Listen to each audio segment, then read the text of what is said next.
Look what came today. To see the unboxing, stay tuned.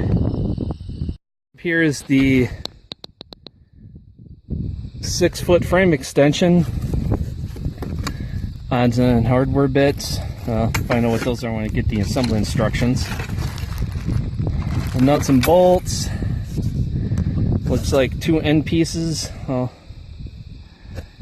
Got one cross member. Oh, log bunks. That's probably what that is. Yeah, log bunk there. A couple of those. One couple of cross members. Diagonal. So now to keep unboxing. Now for the fun part. They use the frame rails for part of the shipping crate. Just kind of ingenious. So it saves on materials. You know it's going to be a solid crate when they're using the frame for the sawmill. This must be the box of blades. The saw head and the engine and that's all assembled. More cross members.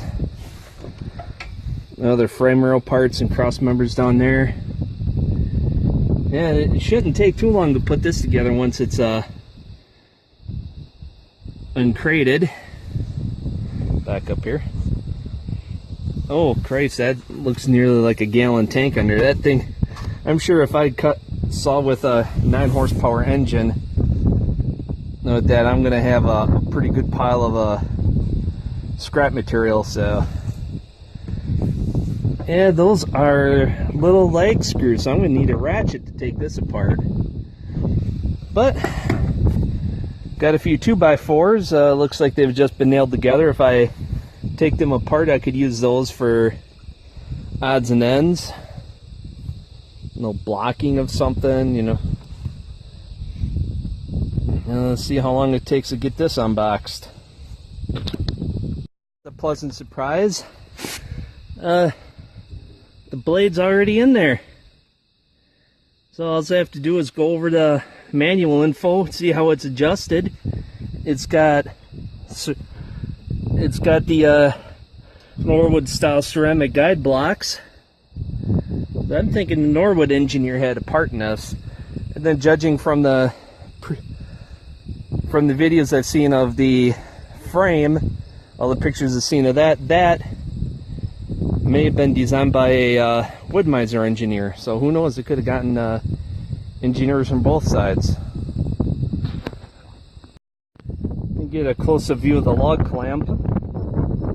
There is no tensioning device under, so it just slides on the rail, and you put a slightest bit of pressure, and it's not moving in any direction. So when this point bites into the log or the cant, this is not going to move. As soon as there's the slightest bit of pressure, that is not going to move. It's got some fairly heavy Acme threads on there, so that should hold up pretty good. Taking out the box of odds and ends, the water tank, and here is one, a sticker for the metric version of the lumber scale. Well, there are 2 types of countries, those that have gone to the moon and those that use the metric system. Oops. The manual, that should be assembly instructions as well. And notice one thing on the engine. Oh good, it has a oil filler on this side. Because on the other side it's a you-know-what to get at. This engine is made by Fuji Heavy Industries Limited, Tokyo, Japan. Fuji made a ton of engines for Polaris snowmobiles before Polaris started making their own. So we got throttle cable. Once I get this all put together, we'll have throttle. Can manually do it, but obviously it's not going to work until get the cable set up. Basic on-off switch. You have choke lever, fuel on off. Yeah, I don't know if I'm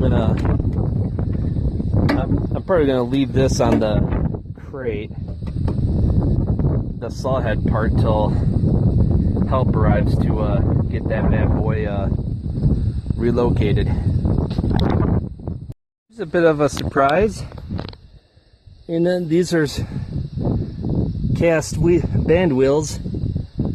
The belt for this band wheel is also spins the blade.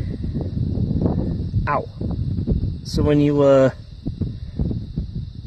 change the belt here, you're actually changing the belt for the band, for the wheel.